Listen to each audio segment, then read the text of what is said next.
সুপ্রিয় শিক্ষার্থী, আসসালামু আলাইকুম। আরিফস একাডেমির পক্ষ থেকে তোমাদেরকে জানাই শুভেচ্ছা। আশা করি তোমরা ভালো আছো এবং সুস্থ আছো।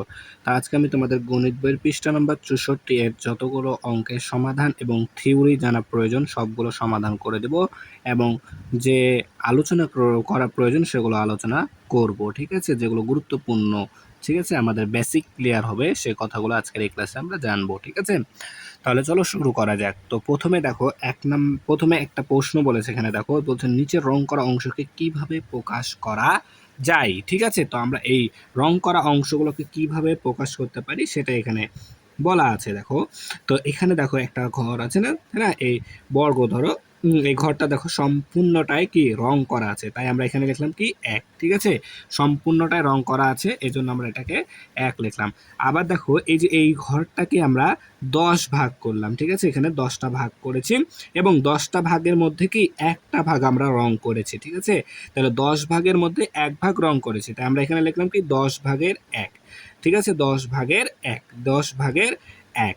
ঠিক আছে, তারপর তাহলে এটাকে আমরা আবার দেখো দশমিকে কিভাবে প্রকাশ করতে পারি। তাহলে দেখো 10 ভাগের এক, তাহলে দেখো একের পরে একটা শূন্য আছে, তাই না, তাহলে এখানে ডান পাশ থেকে এক ঘর পর আমাদের কি দশমিক বসবে, তাই না, তাহলে এখানে দেখো একটা ঘর পর এখানে আমাদের কি দশমিক বসবে, এই যে যা এখানে আমাদের 0.1 করে দেওয়া আছে এখানে। ঠিক আছে, তো এখানে দেখো সেম ভাবে আবার এই সোজা আবার 10টা ঘর টেনেছে, দিয়ে কি করেছে এখানে 1000টা কি আমাদের 100টা হয়ে গেছে, 100 ভাগ হয়ে গেছে। ঠিক আছে, সেম ভাবে তাহলে 100 ভাগের এখানে কি একটা, এখানে 100 ভাগের এক। ঠিক আছে, তো 100 ভাগের এককে আমরা লিখতে পারি কি 0.001। ঠিক আছে, তাহলে দেখো এখন এখানেও সেম ভাবে করেছে, এখানে আমাদের কি 1000 ভাগের এক, আর 1000 ভাগের এক আমরা লিখতে পারি 0.001, 0.001, 0.001। ঠিক আছে, তাহলে আশা করি তোমরা এটা একটু বুঝতে পারলা।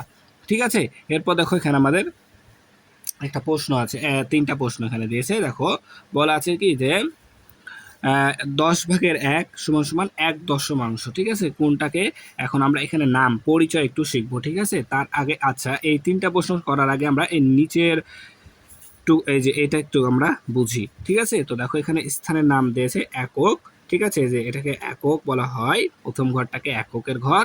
এরপরে দেখো এটা হচ্ছে দশমিক। ঠিক আছে, যে এই ফুটাটা হচ্ছে কি আমাদের দশমিক। ঠিক আছে, এরপর দেখো এই যে 10 ভাগের এক। ঠিক আছে, 10 ভাগের এককে দশমাংশ বলা হয়, দশমাংশ বলা হয়। ঠিক আছে, 10 ভাগের এক এটাকে বলা হয় দশমাংশ।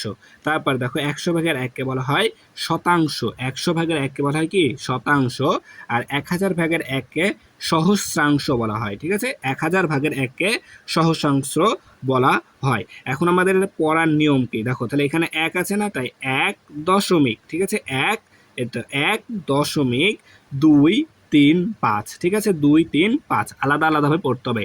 আমরা 1.235 বললে কিন্তু ভুল হবে। ঠিক আছে, তাহলে আমরা পড়বো কিভাবে, 1.235। ঠিক আছে, 1.235। এখন দেখো এখানে আমাদের দেওয়া আছে, তাহলে এক নম্বরটা দেখো, এক নম্বর বলছে কি 10 ভাগের এক, তাহলে 10 ভাগের এক আমরা লিখতে পারি কি যে এখানে দেখো দশমাংশ। ঠিক আছে না, তাহলে 1 দশমাংশ সমান সমান কি 0.1, 0.1, যাই যে আমরা উপরে একটু আগেই করলাম। ঠিক আছে, 10 ভাগের এককে আমরা লিখতে পারি দশমিক কি 0.1। তাহলে এখানে কি 100 ভাগের এক, তাহলে 100 ভাগের এক আমরা কি বললাম শতাংশ, তাহলে আমরা এখানে লিখবো কি 1 শতাংশ। ঠিক আছে, 1 শতাংশ, জায়গা যদিও ছোট।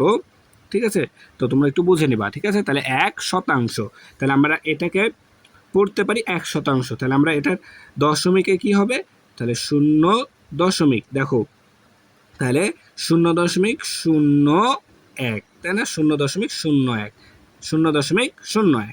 এরপর দেখো দেওয়া আছে 1000 ভাগের এক, তাহলে 1000 ভাগের এক আমরা সহস্রাংশ বলা হয়, তাহলে আমরা এখানে লিখতে পারি 1 সহস্রাংশ, সহস্রাংশ।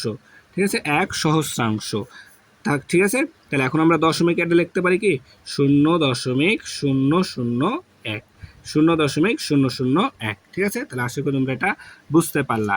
ঠিক আছে, এরপর দেখো নিচে এক নম্বরটা, তো এক নম্বর এখানে তো 63 পৃষ্ঠাতে আমরা সেম এরকম অঙ্ক করেছিলাম, ঠিক আছে। তো দেখো বলছে মিতুর বাবা বাজার থেকে 250 গ্রাম আদা, 100 গ্রাম জিরা, ঠিক আছে। 250 গ্রাম আদা, 250 গ্রাম আদা, 100 গ্রাম জিরা, আর 500 গ্রাম দেখো পেঁয়াজ, 375 গ্রাম রসুন কিনে আনলেন। তিনি বাজার থেকে কত কেজি জিনিস ক্রয় করে আনলেন, ঠিক আছে। তো দেখো এখানে আমাদের সব গ্রাম দেওয়া আছে, ছোট এককে দেওয়া আছে, তাই না। 250 গ্রাম, 100 গ্রাম, 500 গ্রাম, 375 গ্রাম, ঠিক আছে। এগুলো কি গ্রামে দেওয়া আছে। তাহলে এখন আমাদেরকে বলেছে কেজি, অর্থাৎ বড় এককে যেতে হবে, ঠিক আছে। তো প্রথমে আমরা কি করলাম, এখানে দেখো তিনি যা ক্রয় করেছেন সেগুলোকে মোট হিসাবটা আমরা করে নিলাম। তো 250, 100, 500, 375 গ্রাম, ঠিক আছে। মোট এখানে যোগ করে নিলাম। তো যোগ করে আসলো কিন্তু আমাদের 1225 গ্রাম, ঠিক আছে। 1225 গ্রাম, তাই না। তাহলে এই 1225 গ্রাম, তাহলে আমরা জানি যে 1 কেজি সমান 1000 গ্রাম, তাই না। 1 কেজি সমান কি আমাদের 1000 গ্রাম। তাহলে আমরা বলতে পারি 1000 গ্রামে 1 কেজি, তাই না। তাহলে এখন আমাদেরকে গ্রাম থেকে কেজিতে যেতে হবে, তাই না। গ্রাম থেকে কি কেজিতে যেতে হবে। তাহলে আমাদেরকে ভাগ করতে হবে, তাহলে কত দ্বারা, 1000 দ্বারা ভাগ করতে হবে, তাই না। তাহলে দেখো এখানে আবার এরা কি করেছে যে 1000 গ্রাম যোগ 225 গ্রাম, আচ্ছা কোনো ব্যাপার না, এটা আলাদা আলাদা করে নিলাম। তাহলে 1000 গ্রাম সমান আমরা জানি 1 কেজি, তাই না। তাহলে এখানে আমরা লিখতে পারলাম 1 কেজি। আর 225 গ্রামকে তাহলে আমরা 1000 দ্বারা ভাগ করে দিলাম, কেন কি আমরা ছোট একক থেকে বড় এককে যাচ্ছি, তাই না। তাহলে ভাগ যদি করি তাহলে আমাদের হচ্ছে 0.225 কেজি, ঠিক আছে। 0.225 কেজি। তাহলে এটা আর এটা যদি এখন যোগ করে দিই তাহলে 1.225 কেজি, 1.225 কেজি। তাহলে তিনি মোট 1.225 কেজি জিনিস কি ক্রয় করলেন, তাই না। তাহলে আশা করি তোমরা এটা বুঝতে পারলা, ঠিক আছে। তাহলে 64 পৃষ্ঠা যতগুলো অঙ্ক সমাধান করার প্রয়োজন ছিল আমাদের সবগুলোই হয়ে গেল, ঠিক আছে। তাহলে আজকে এই পর্যন্তই। ভিডিওটি ভালো লাগলে অবশ্যই লাইক, কমেন্ট, শেয়ার করতে ভুলবেন না এবং পরবর্তী ভিডিও সবার আগে পেতে আমাদের চ্যানেলটি সাবস্ক্রাইব করে রাখো। আল্লাহ হাফেজ, আসসালামু আলাইকুম ওয়া রাহমাতুল্লাহ।